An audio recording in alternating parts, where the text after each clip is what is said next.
Negative note ఎందుకు అని. అదేదో మనం పూజ మొదలుపెట్టినప్పుడు ఓం భూర్భత్సు అని ఎట్లయితే శ్లోకం మొదలు పెడతామో గత ప్రభుత్వం. ఎందుకంటే ఇంకెందుకు గత ప్రభుత్వం అయిపోయింది, ఇంకా మీరు ఉండారు 1 year అయింది. ఈరోజు లెక్క పెడితే గత ప్రభుత్వం అని 25 సార్లు ప్రసంగంలో 25 సార్లు గత ప్రభుత్వము, మరి విధ్వంసము అరాచకము ఇటువంటివన్నీ కలిసి ఒక 10 సార్లు, అంటే 35 సార్లు. ఎందుకండి? మీకు లక్షణంగా ప్రజలు తీర్పు ఇచ్చినారు. పాజిటివ్ నోట్లో మీరు ఏ విధంగా పరిపాలన చేస్తామని చెప్పి మీరు హామీ ఇచ్చినారో, మీ వాగ్దానాలు ఏవైతే ఉన్నాయో ఆ వాగ్దానాల మేరకు మీరు హ్యాపీగా పరిపాలన చేసుకుంటూ అబ్సల్యూట్ మెజారిటీ ఉంది కదా. అపోజిషన్ స్టేటస్ అడిగితే కూడా, ఎందుకంటే ఉండేదే ఏకైక ఒకే ఒక అపోజిషన్ పార్టీ, నంబర్స్ పక్కన పెట్టి స్టేటస్ అడిగితే కూడా వద్దన్నారు మీరు. మంచిది, ఇంకా ఫుల్ ఫ్లెజ్డ్ గా మీరు మంచి పాజిటివ్ నోట్లు చేయండి. ఎప్పుడు గత ప్రభుత్వం గత ప్రభుత్వం, ప్రతి పారాకు గత ప్రభుత్వం. ఎందుకండి నెగిటివ్ నోటు? అయితే ముఖ్యంగా ఏమంటే మీరు యాక్చువల్గా ఈ ఎలక్షన్ జరిగినది ఏం బేసిస్ మీద? ఒకటి, కూటమి ప్రభుత్వం ప్రధానమైన అంశం సూపర్ 6. ఎందుకంటే మీరు ఇంటింటికి తిరిగి పేపర్ పెట్టుకొని దాని ఫారం ఫిలప్ చేసి ఇంటి పేరు ఇచ్చి ఆధార్ కార్డు ఇచ్చి తీసుకొని ఇచ్చి మొబైల్ మెసేజ్లు పంపించి ఇంకోటి చేసి నీకు 15 నీకు 18 నీకు 18 నీకు 20 నీకు 15 అని లెక్కలేసి ప్రతి ఇంటికి పోయి ఒకసారి కాదు ఎన్నోసార్లు పలుసార్లు ఇంటికి పోయి నీ ఇంటికి 1,00,000 వస్తుంది, నీ ఇంటికి 2 లక్షలు వస్తుంది, నీ ఇంటికి 3 లక్షలు వస్తుంది అంటే పాపం ప్రజలు కూడా నమ్మినట్టున్నారు. ఎందుకు నమ్మినట్లున్నారంటే 2019 నుంచి 24 వరకు వైసీపీ ప్రభుత్వంలో జగన్మోహన్ రెడ్డి గారు చెప్పిన ప్రకారంగా క్యాలెండర్ పెట్టి మరి వాగ్దానం చేసిన ప్రతి ఒక్కటి మేనిఫెస్టోలో ఉన్న వాగ్దానాలన్నీ కూడా పూర్తి చేయడం జరిగింది. బహుశా ప్రజలు అనుకోని వచ్చినేమో ఇదేదో ఉంది కదా సెట్ సిస్టమ్, ఈ సిస్టమ్ ప్రకారం వస్తాయని. ఎందుకంటే మానవుడు కూడా ఆశాజీవి కదా. అండ్ ఇంతమంది పాపం పేదరికంలో ఉండేవాళ్ళు, మధ్యతరగతి వాళ్ళు ఎంతో కొంత ఒకవేళ ఆశ పడిండొచ్చు. ఎందుకంటే పలుసార్లు మోసపోయినారు. కానీ మానవుడు ఆశాజీవి కదా, ఎన్నిసార్లు మోసపోయినా కూడా ఒక్కసారి మోసపోవడం అనమాట. అంటే ఇది సహజంగా ఆలోచన ప్రకారము దీర్ఘ ఆలోచన చేసిన వాళ్ళు ఎవరు కూడా అంత సులభంగా నమ్మరు. కానీ పరిస్థితుల ప్రభావం వలన అయితే ఇక్కడే ముఖ్యమైన అంశం ఏమంటే పేదవాడు మోసపోయేదానికి అవకాశం ఉండొచ్చు పరిస్థితులను బట్టి, కానీ మనము వాళ్ళను మోసం చేయడం కరెక్టా కాదా అనేది అది మనము పరీక్ష మనం చేసుకోవాలి మనల్ని మనం. ఏది ఏమైనా కూడా చెప్పినారు అందులో సూపర్ 6.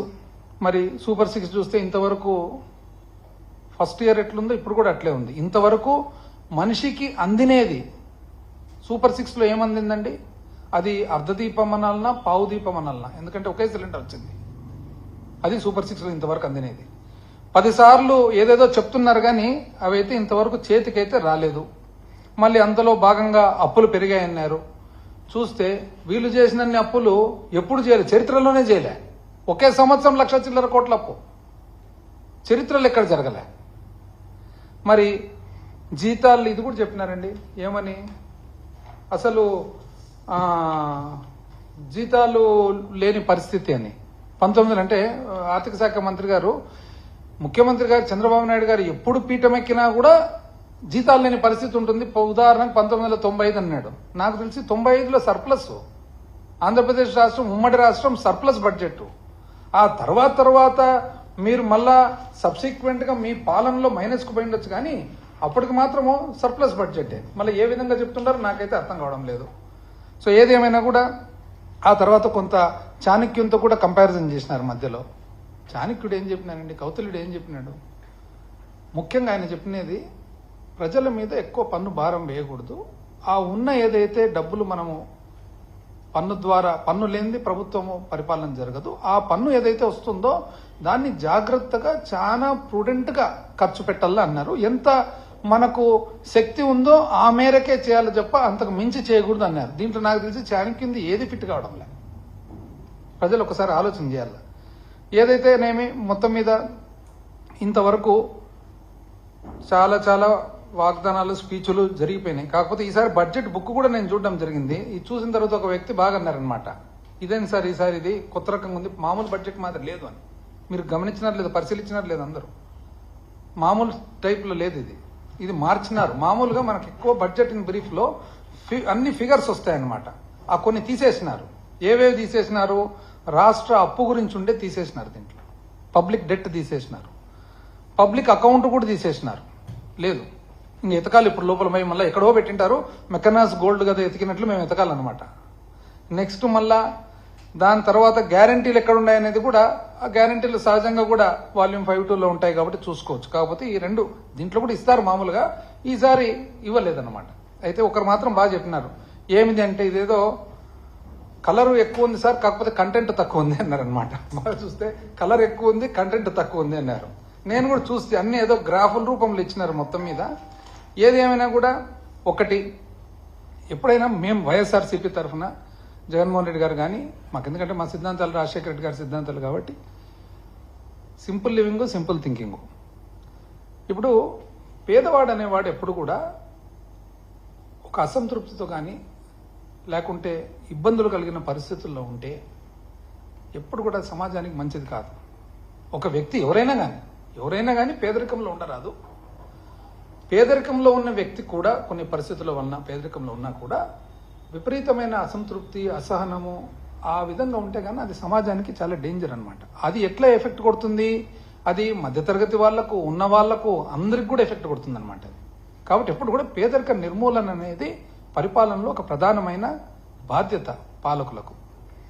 అందుకనే వైఎస్ రాజశేఖర రెడ్డి గారు ఎప్పుడు కూడా విద్య కానీ, వైద్యం కానీ ఇవన్నీ కూడా పేదవాళ్ళకి ఎప్పుడు కూడా ఎంత సునాయాసంగా, సులభంగా అందుబాటులోకి తేవాలనో అంత చేసేవాళ్ళు అనమాట. అంటే పూరెస్ట్ ఆఫ్ ద పూర్కు ఎంత చేసినా కూడా తక్కువే.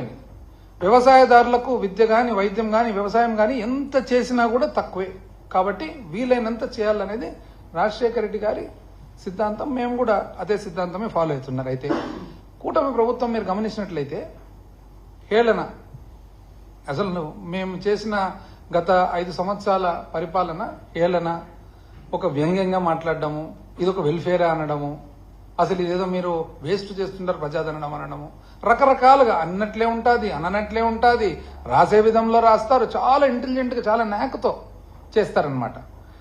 ఏది ఏమైనా కూడా మేమైతే దానికే స్టికాన్ అయిపోయి మా ఫిలాసఫీ అంతా కూడా మధ్యవర్తులు కూడా ఉండకూడదు, డైరెక్ట్గా పోవాలి అని డీబీటీ ద్వారా చేస్తే దాన్ని కూడా హేళన చేస్తారు. మీరు ఏమంటారంటే బటన్ అంటారు. డీబీటీ డైరెక్ట్గా మధ్యవర్తులు లేకుండా డైరెక్ట్గా బెనిఫిషరీకి పోయింది, అది మీరు హేళన చేస్తారు.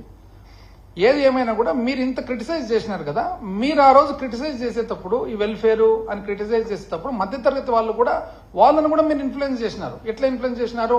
వీళ్ళు ఏదో పరిపాలనలో మొత్తము కంప్లీట్ గా ఆ డబ్బులంతా కూడా పేదవాళ్ళకి పనిచేస్తున్నారు, ఏదో శాశ్వతమైన అభివృద్ధి కార్యక్రమాలు జరగడం లేదు, ఇంకోటి లేదు అని అన్నారు. వాళ్ళు కూడా కొంతవరకు ఇన్ఫ్లుయెన్స్ అయినట్లున్నారు. మళ్ళీ చివరకు ఎలక్షన్ వచ్చేటప్పటికి మీరు మా అంత 3 అంతలు చెప్తారు. ఇప్పుడు వాస్తవానికి మేము చెప్పలేకనా, యాక్చువల్గా అయితే జగన్మోహన్ రెడ్డి గారి మీద, వైఎస్ఆర్ కాంగ్రెస్ పార్టీ మీద అత్యంత క్రెడిబిలిటీ ఉంది, విశ్వసనీయత ఉంది. కానీ ఎందుకు అవి చెప్పలేకపోయినామంటే ఇది చేసేదానికి వీలు